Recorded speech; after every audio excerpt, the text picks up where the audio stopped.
Peace, blessings, and transcendence. I wanted to do this real quick video on spirit guides versus ancestors while I have some time on my hands. I'm out for today. Work has been canceled due to Hurricane Michael. And to those who have experienced this hurricane, prayers go up to you and your families. Here in South Carolina, we're just getting rain and wind, but nothing major as of right now. So, but they wanted to take proper precautions, and they didn't want to take any chances, so they canceled a lot of school and work. So, back to what this video is all about. Spirits versus ancestors. And as we know, ancestors, and I've done a video on ancestors earlier on, and you can go on this page and you can check that out. But your ancestors are your blood relatives who have passed away or who have died and they've gone on to the spirit realm. And they are considered blood. And then you could have people who helped raise you that you can consider an ancestor that has passed away. They may not be of blood relation, but they helped take care of you. They loved you, so you could consider those individuals ancestors as well. And spirit guides. The difference between an ancestor and spirit guide is that spirit guides are assigned to you before you're born, or they're assigned to you at birth. And what their responsibilities are is to help lead you and guide you throughout your human journey and your human experience. So, what is a spirit guide? And I wrote this down so I made sure that I don't miss any points, and so that I will be on the right track. So, what is a spirit guide? Spirit guide is an entity that remains as a disincarnate spirit to act as a guide and or protector to a living individual. So disincarnate means free of the body, or free from the demands of the body. So who are your spirit guides? They are assigned to us before we are born. They help us and lead us through life. They are responsible for helping us fulfill the spiritual contract we made with ourselves before we are born. So before we make the decision, or the conscious decision, to come to earth and come into human form, we make a contract with ourselves, and it is our responsibility to fulfill that contract that we made before we're born, and our spirit guides just help us along to help us fulfill that contract. Now, once we get here, we forget. Then that's a part of the human experience. That's the part of being a human or a human being, is that you forget what you came here to do. So that is the spirit's guide's responsibility, is to kind of help you remember that and to lead you and guide you in that respect. Some guides will stay with you throughout your entire life. Others will show up every once in a while to help with specific areas of your life or goals you are trying to achieve. Spirit guides are at different levels of consciousness themselves. Some may be highly ascended masters, or some may be average spirits who just happen to be a master in a certain area. So if you're needing help or assistance or guidance in a specific area in your life, let's say like relationships, there are specific spirit guides that can guide you and help you and lead you along in those respects. But the thing of it is just knowing how to connect with your spirit guides, and how to hone into their energy. Because that's basically what they are, is this energy. And you are energy yourself. We are energy ourselves. So it's just knowing how to do that. And as well as, contacting your ancestors. So when our ancestors are concerned, we pour libation for our ancestors. We can pray to our ancestors for leadership and guidance, and we can talk to them. And you can do the same thing for your spirit guides, because remember, but it's like they're both within the energy field or the energy realm, if you will, to help us. But specifically, spirit guides have their specific responsibilities, and ancestors have their specific responsibilities. And with the spirit guides, they may have had a physical experience before, or they may be spirits that have never taken on a human form. You could be the only person that they're guiding, or they may be helping others as well.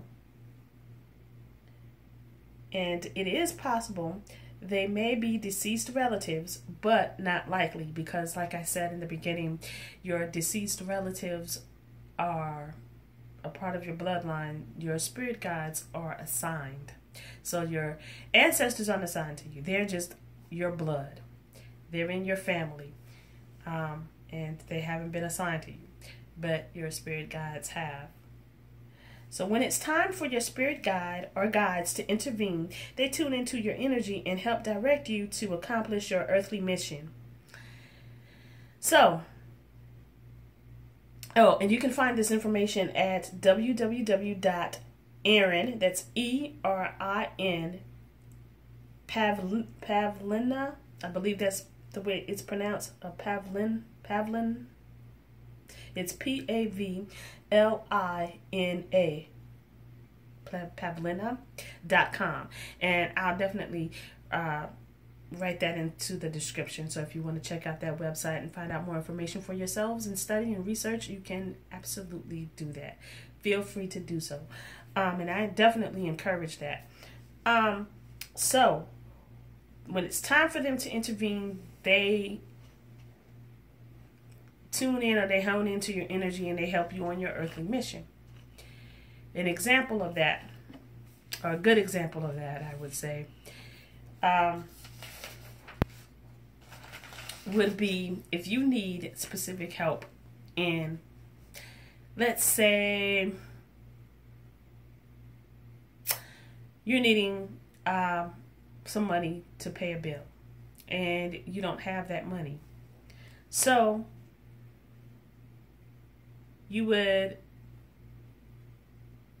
be, I would guess, in a situation where you're down now, you need that money, and then all of a sudden, this check comes into the mail, or a friend or a relative may be coming by and they may, give you some money, even without you asking for it, which is not likely, not hardly, but sometimes things do happen in that way. And if it does, then that means that your spirit guides have intervened in some way, form, or fashion to help you get that money for you to pay that specific bill. You could use that as an example. Anyway, moving on. How do our guides help us? Spirit guides can see what's going on in our lives. When it's time for them to act, guide us, or intervene, they have several ways they can go about helping us. One way is sending signs, and I'm the type of person, I always look for signs. I always look for clues. I always look for, I'm always looking for something to help me and guide me along, so, and also through dreams. So that's another way that they can communicate and contact with us, is through our dreams. And with me, I'm a very vivid dreamer. So I dream a lot, and I definitely pay attention to my dreams. Now, for a while, I haven't been dreaming, and I'm like, okay, what's really going on? Because normally I dream. So I just recently started back dreaming. So I've been pretty adamant, pretty paying close attention to the dreams. And when I do dream, I definitely listen and pay attention to the dream, because 9 times out of 10, 90% of the time, I would say, my dream manifests and I can see it. And I had a dream. Normally I dream early in the mornings, but I had a dream this morning pertaining to flowers. And something caught my attention once I woke up about flowers. So that was kind of amazing. But I always do that though. I think that's just one of the gifts that I have, is dreaming, and then the next day or the same day I can see it play out. And another example that I wanted to talk about, when they're sending signs. When back in 1998, I was in a very bad car accident, and 3 nights in a row prior to my accident, 3 days before, I dreamt about the same red Subaru car. At that time, back in 1998, my mom had a 4-door red Subaru car with tinted windows, and I dreamt about that car for 3 nights straight. Then couldn't figure out what was going on. Why was I dreaming about that car so much? So the next day I went to work. This is when I was not living in Columbia. I was living in Sumter at the time, South Carolina, and went to work that day. And I was driving my own vehicle at the time. I had a 2-door 4-speed blue hatchback. It's a hatchback Toyota. That was my first car, actually. First car. So I'm leaving work to go pick up my little cousin from daycare. And I get into this car accident. Very bad car accident. So, and it totaled my car. And from that point forward, I had to ride in my mother's car for quite some time before I was able to get my own vehicle. So, before I was able to afford to have my own vehicle again. And so that, I think, was also a sign. I think that was the spirit guides showing me through dreams, kind of what was about to happen and what was about to go down. And also how spirit guides can communicate with you is through gut feelings. Follow your instincts, follow your guts. Follow your gut feeling, because that could be them egging you on, or encouraging you to, hey, I don't think you should go out tonight. I don't think you should go to this place. I don't think you should go to that place. You just have this feeling. And that could be your spirit guides guiding you in that respect. Intuitive insight is another way. Guides can send you flashes of intuition, which could sound like a voice in your head, like slow down, don't go that way, or watch out. Or if you're in a relationship, he's cheating on you. So 9 times out of 10, when you're in a relationship or you're married, you can kind of sense or feel, that your husband or your wife or significant other, what have you, is playing you. You can kind of feel that. You can kind of sense that. You may not want to. You may ignore it because you don't want to see it. You don't want it to be true, because it's a very, very hurtful thing, and it can be a difficult thing to really experience and deal with. So when that happens, or if that has ever happened to you, you kind of get that vibe and you get that feeling. That's another way that your guides are showing you things. So, and also they can work through arranging and nudging. Guides can also nudge you in the direction they want you to go, or arrange for something to happen to you. Like, for example, if you misplace your keys and you're running late and you don't know why, you can't find your keys, you're already late, and then you realize, oh, there was an accident that occurred on the way that you were supposed to take, and you could have been involved in that accident, but no, you weren't, because why? You were late for where you had to go because you couldn't find your keys. So that's another example, or another way that spirit guides may help you out, or they may intervene. And spirit guides and free will. So Spirit guides know that they can only do but so much. They can only intervene but so much, because we all have free will to do what we choose to do, whether it's positive or whether it's negative. That is our choice, and it is our free will to do so. But how do you connect with your guides? Listen to your intuition. Meditate. And I know when I first started meditating, it was a hard task for me. But the more I did it, the more in tune I became with myself, the more in tune I became with meditation itself. And I was able to block out outside noises and sounds. And I was able to go inside myself meditatively and listen to the inner voice and listen to the inner calm. And one of the things about meditation is that it doesn't help prevent problems, but it helps you to think clearly and helps you to solve certain situations and problems and issues that you may be going through. So meditation is very positive and is very good. You can go with your gut feeling, watch for signs, of course, and we just talked about this. Meditate, pay attention to your dreams. And last but not least, or sometimes not least, you can ask a psychic. But I don't really get into all of the psychic aspects of things, because you can do those things yourself. And unfortunately, we have so many fake spiritual gurus, so many fake psychics that are out there, until, you have to use discernment. So if you want to consult the psychic, cool. But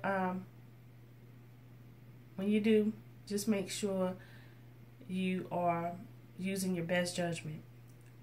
All right. So,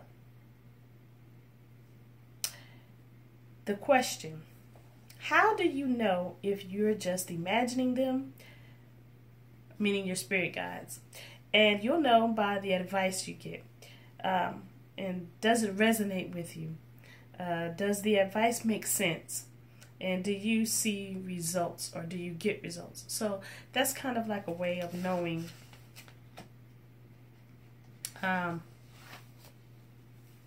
if you are on the right track with, spirit guides. And this goes a lot deeper than just this video and this small bit of information that I've presented. But basically, just remember those things. Go with your gut feeling, your intuition, pay attention to your dreams, meditate, go inside yourself, and watch for signs. So once you comprise all of these things together and you do these things, then I think it would be a lot easier to know when your spirit guides have connected with you and you have connected with them. I hope that this video was somewhat informative. If not, then you can also look for a more in-depth analogy and more in-depth explanation. Most likely you can find it right here on YouTube. But oh yes, and within the next few days, we're going to be doing a another lock video about my hair within the next couple of days. So definitely stay tuned for that. And until next time, peace, blessings, love, and transcendence. Thanks for watching.